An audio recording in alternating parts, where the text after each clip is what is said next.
Here's our first example of a series parallel circuit. Like we were just talking about, series parallel circuits combine series rules and parallel rules with the different parts of the circuit. So it's really important to figure out how to identify a series parallel circuit. The easiest way that I've found to identify a series parallel circuit is to follow the path of electricity out of the battery, and if it travels through here, it's going through this resistor number 1, before it gets to this point right here. This point is where the circuit splits, and you have voltage going down this way, you have voltage going this way. But up to this point, there's only one path for current to flow. So this resistor number 1, is in series with the rest of the circuit. Resistor number 2 and resistor number 3 are in parallel with each other. So this would constitute a series parallel. So let's go ahead and we'll write in our known values, and we'll figure out how to make this work. So first thing I need to do is I need to add another place for another resistor here. I forgot to do that when I was setting up for this recording. Okay, so there's our other resistor. So let's add in the values that we know. We know what our value is here. It's 12 volts. We know what our amperage total is because it's given to us right there. So that's 3 amps. We don't know what our resistance total is yet. And we don't know what the value for resistor number 1 is yet. But we do know resistor number 2 and resistor number 3. And they're both 4 ohms. And do we know anything else? Looks like that's about all we know. So now how do we figure out the rest of it? So this is where we're going to go through and do a little bit of Ohm's law trickery, you might say. So what I like to do with series parallel circuits is simplify. So I'm going to redraw the circuit and I'm going to simplify it. Because if I simplify it, it's easier to calculate. So I'll leave resistor number 1 there. And then I'm going to combine the resistors 2 and 3. And in order for me to remember that, I'm going to draw a dotted line around them. So this is R2 and R3. This is still R1. And so by drawing the dotted line around there, then that reminds me that I have simplified these two parallel circuit branches.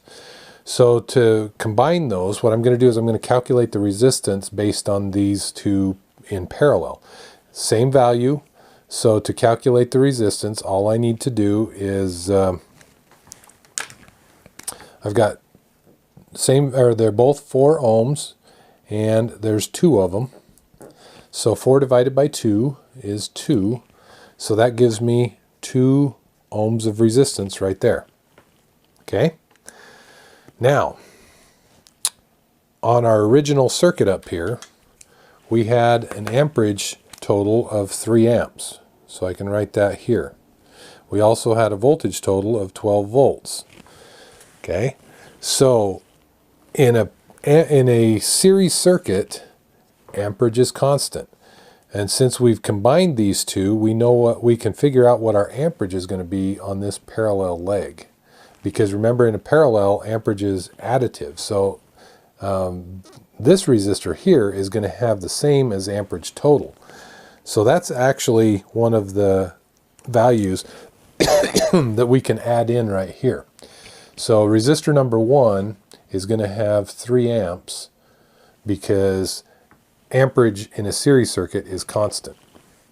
So we can add that in right there. Now what we can do is we can figure out what the amperage is going to be on this parallel leg, because we've broke this down into a series circuit. So if we have 3 amps, we have a resistor of 2 ohms, so 2 ohms and 3 amps. So 2 times 3 is 6 volts. So that's 2 ohms times 3 amps equals 6 volts. So this would be amps, ohms, and volts. Okay, so hopefully you saw where I got that. Because I've combined these two resistors together into 2 ohms, and now it's basically a series circuit, and I can apply series circuit laws. So this is 3 amps. So this 2 ohm resistor is going to have 3 amps going through it, so I can calculate my voltage drop. So basically what that means is up here I've got 6 volts going here and here. So what I can do is I can go over here to this one and I can write 6 volts here and 6 volts here. So if I apply some circuit laws over here, what I can do is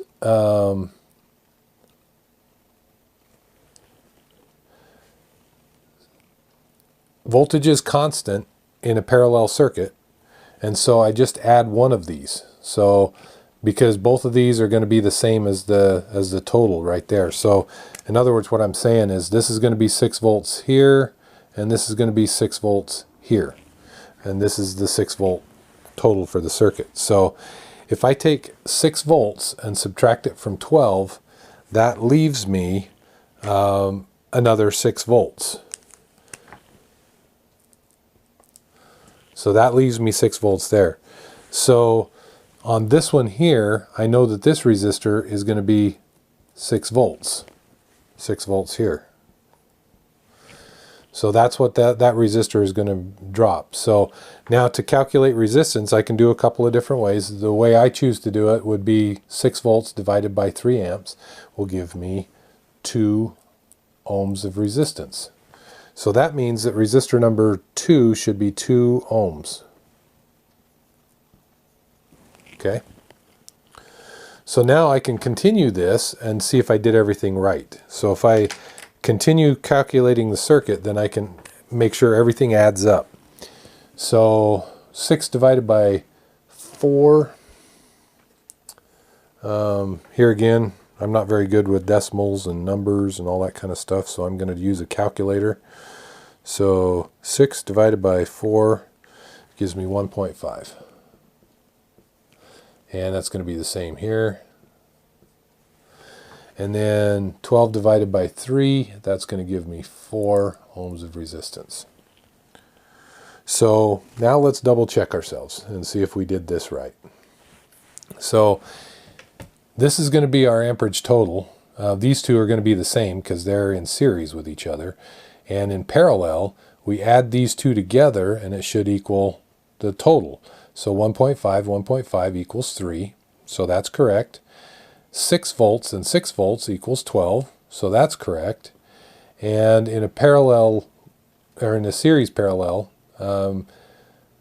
we can figure out what our resistance is by these two are in parallel. So if we simplify those, or if we add these two together, we actually come up with 2 ohms of resistance, because right here, you know, you have same value divided by 2.